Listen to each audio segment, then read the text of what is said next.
যারা যারা তোমরা ভাবছো যে লোকে কে কি বলবে, লোক তোমার পেছনে কি বলছে, তো তাদের জন্য একটাই আমার উদ্দেশ্য কথা তোমাদেরকে শোনানোর জন্য।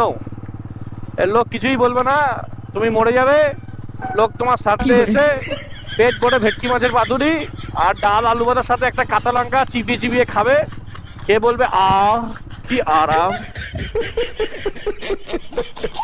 আবার তোমার জন্য ওই সেন্টু মারার জন্য ওই একটুখানি 10-15 টাকার মিষ্টি আর একটা মালা নিয়ে আসবে, তোমাকে সম্বর্ধনা জানাবে মরার পরে। ব্যাস, তোমার ছবি বাড়া কদিন থাকবে ঘরে, 2-3 মাস 6 মাস, তারপর তোমার ছবিও দেখবে বাড়া কোনদিন নেই, তোমার ছবিও বাড়া ঘরের মধ্যে নেই, কোনো বার ডাস্টবিনের জায়গায়, না হলে কোনো গাছের তলায় তোমার ছবিও ঘরে পড়ে থাকবে।